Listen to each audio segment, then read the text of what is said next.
몽골과 카자흐스탄이 손을 잡고 약해지는 러시아를 공략하는 모습이 비추어지고 있습니다. 폴고블 유라시아 전문가는 유라시아 리뷰라는 언론사에 최근 기고문을 통해 러시아가 카자흐스탄과 몽골의 러시아 영토에 대한 버말타이주의에 대해 경악하고 있다는 기고문을 올렸습니다. 특히 그는 카자흐스탄과 몽골 두 나라 사이에 놓인 러시아령 공화국, 알타이 공화국에 대한 러시아의 통제를 제거하고 양지역을 연결하는 새로운 철도 노선 개발에 착수한 것으로 보인다고 언급했습니다. 그는 이 노선이 만들어지게 되면 시베리아 횡단철도의 카피 노선이 될 것으로 분석했습니다. 이것은 유라시아 대륙 끝에 위치한 대한민국의 엄청난 지정학적 변동을 예고하고 있습니다. 국토전략TV? 몽골이 현재 세계 외교 무대에서 소위 요즘 말로 인싸가 되고 있습니다. 프랑스 대통령 마크롱이 몽골을 처음으로 방문하는가 하면 한미몽 3국 외교당국자들이 삼각동맹의 트라이앵글을 만들기 위한 협의체 구성에 나서고 있습니다. 경제학자들이 주목하는 부분은 바로 몽골은 중국과 러시아의 눈치를 볼 수밖에 없는 내륙 국가라는 점에 주목합니다. 그런데 그 국경을 마주하고 있는 나라가 하필 중국과 러시아라는 부분은 몽골에게 더욱 큰 약점이 되고 있습니다. 놀랍게도 몽골과 카자흐스탄, 더 나아가서 유럽의회 보수당 진영에서 몽골의 중국과 러시아가 아닌 또 다른 국경 출로를 만들어줄 것으로 기대되고 있는 상황입니다. 놀라운 부분은 이것이 장기간에 걸친 아주 먼 미래의 국가 비전이라는 것이 아닙니다.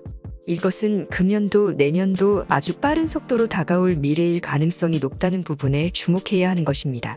이 같은 구상은 놀랍게도 중국에게도 어마어마한 지정학적 위협이 될 수 있어 여러 변화를 살펴보려고 합니다. 그럼 하나씩 살펴봅니다. 첫 번째, 몽골의 새로운 국경 만들어지나.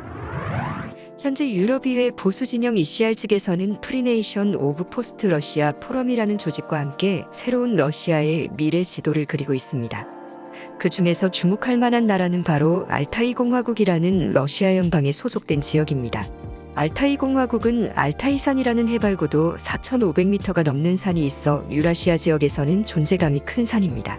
혹자는 이 지역을 기준으로 트랜스 유라시아 언어, 즉 언어 문법적 순서가 같은 터키어, 몽골어, 퉁구스어, 한국어, 일본어의 시작 지점으로서 알타이 지역이 우랄알타이 계통의 문화권의 시작점이 아닐까 추측 거론되기도 하지만 최근에는 고조선의 뿌리가 되는 홍산 문화가 발견된 요하강 일대가 트랜스 유라시아 언어의 출발 지점과 관련성이 높다는 학계의 의견에 좀 더 힘이 실리고 있기도 합니다.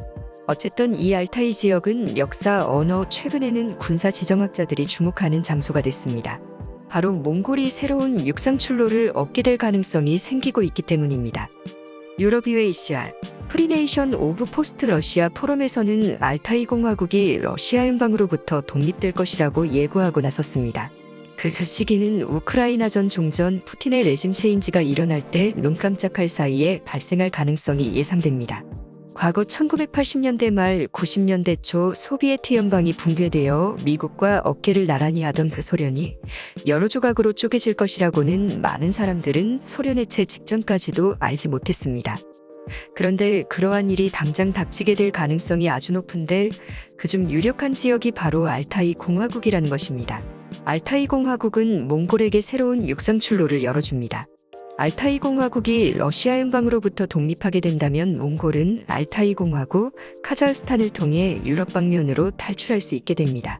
주목할 만한 부분은 2022년 12월 카자흐스탄과 몽골 두 나라가 카자흐스탄 몽골 수교 30주년 국제회의로 몽골 외무부 청사에서 개최됐는데 주목할 만한 부분은 양국이 알타이 산맥을 기준으로 새로운 운송 경로를 구축하자는 제안을 했다는 점입니다. 이 두 나라는 알타이 공동의 즙이라는 공동체를 만들고 있는데 이러한 운송망 구상이 현실화될 경우 앞서 언급한 유럽의회 보수진영 측이 내놓은 알타이 공화국 분리독립론과 연계되어 몽골, 알타이 공화국, 카자흐스탄 그리고 지중해 방면으로 빠져나갈 수 있는 새로운 물류망 구축이 가능해지게 된다는 것입니다. 즉 더 이상 몽골이 러시아와 중국의 눈치를 볼 필요가 없는 나라가 될 수 있다는 것입니다. 두 번째, 몽골의 새로운 철도 노선 구상. 몽골과 카자흐스탄 양국은 지난 2022년 12월 양국 수교 30주년 회의를 개최하면서 알타이 공화국을 중심으로 한 몽골 카자흐스탄을 연결하는 교통망 구축에 대한 아젠다를 발표했습니다. 이것은 아주 중요한 의미를 갖습니다. 미군이 주둔하고 있는 터키, 조지아, 아르메니아, 카자흐스탄, 알타이, 몽골로 연결되는 친서방 라인이 만들어지게 되는 것입니다.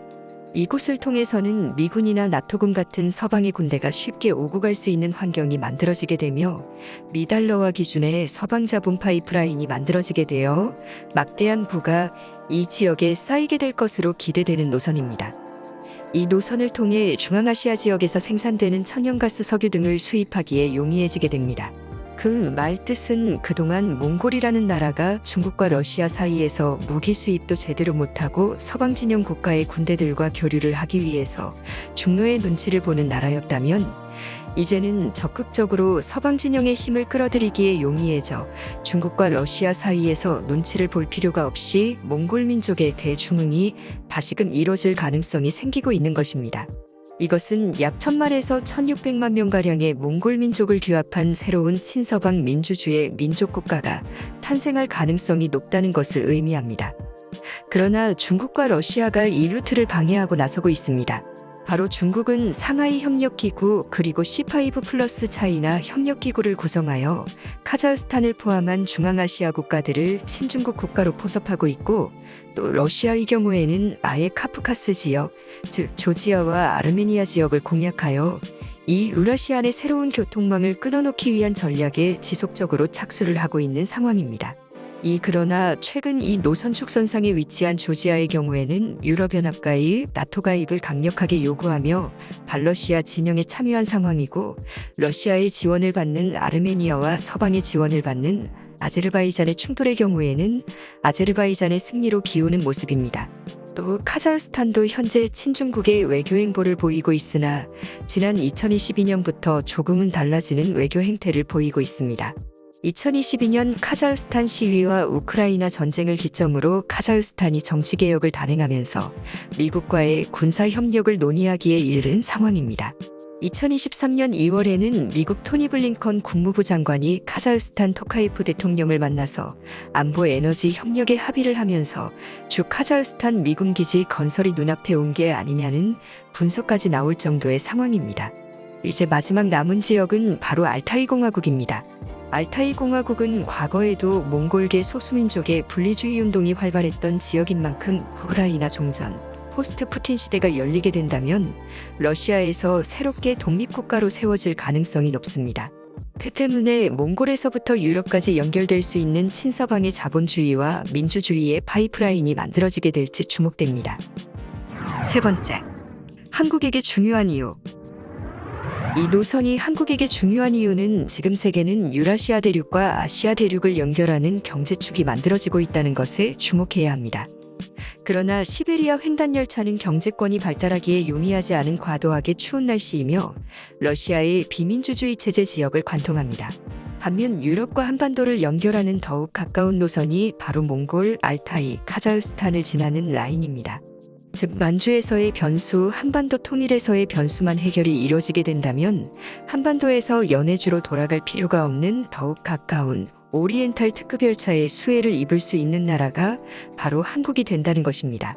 터키의 아나톨리아 반도, 한반도가 서방 세계의 자본을 빨아들여 유라시아 대륙으로 유통시키는 새로운 육상 경제축이 만들어지게 되는데 가장 유력한 노선이 될 가능성이 아주 높습니다. 네 번째, 터키에서의 변수. 터키는 최근 에르도안 행정부의 30년 장기 독재가 성공적으로 이뤄지게 되면서 친중국 친러시아에 좀 더 힘이 쏠리는 게 아니냐는 우려가 나왔습니다. 그럼에도 기대되는 부분은 여전히 터키에 미군 기지가 있고 나토의 회원국으로서 터키가 서방 진영에 속하고 있다는 것입니다. 또 터키의 민족주의가 좀 더 강화될 수 있다는 부분은 또 다른 변수입니다. 민족주의 현상은 파시즘과 결부될 수 있어 아주 위험한 사상입니다. 그러나 또 다른 기대 포인트가 있습니다. 에르도안 행정부는 지속적으로 범투르크주의를 강조하고 나선 인물로 알려져 있습니다. 그러나 터키에서의 민족주의, 특히 터키, 아제르바이잔, 카자흐, 우즈벡 등을 아우르는 민족주의가 친서방화만 이뤄지게 된다면 상황이 또 달라지게 됩니다. 즉 범터키 진영의 민족주의가 민주주의를 추구하고 자본주의, 친서방 자유주의를 추구하게 된다면 또 다른 양상이 될 수 있기 때문입니다. 이 같은 현상은 아제르바이잔과 아르메니아에서의 갈등에서 잘 나타납니다. 아제르바이잔과 아르메니아는 각각 친서방 칠러시아의 국가입니다. 그러나 아제르바이잔은 범투르크주의를 추구하는 국가로서 터키와 아주 친한 나라입니다. 친서방과 범투르크주의가 잘 섞여 오히려 서방 세계에 도움을 주고 있는 모양새를 띠며 아르메니아의 칠러시아 세력을 퇴치하는 데에 어느 정도 혁혁한 공을 세우고 있는 것입니다. 현재 에르도안 행정부의 친중국 칠러시아주의가 거대한 우려와 터키에서의 민주주의 후퇴를 야기할 가능성이 예상되지만 다른 한편으로 살펴보면 또 다른 기대한 부분이 있는 것도 사실입니다. 5번째, 주몽골 미군 기지. 카자흐스탄에 미군 기지가 세워지고 알타이 공화국이 독립하고 몽골이 새로운 출로를 얻게 된다면 자국의 안보를 얻기 위해 몽골은 분명히 주몽골 미군 기지를 설립을 추구할 가능성이 매우 높습니다. 이는 중국 머리 위에서 중국을 견제하는 아주 특별한 장치가 될 수 있습니다. 중국을 경계하는 사방포위망이 완성되게 되는 것입니다.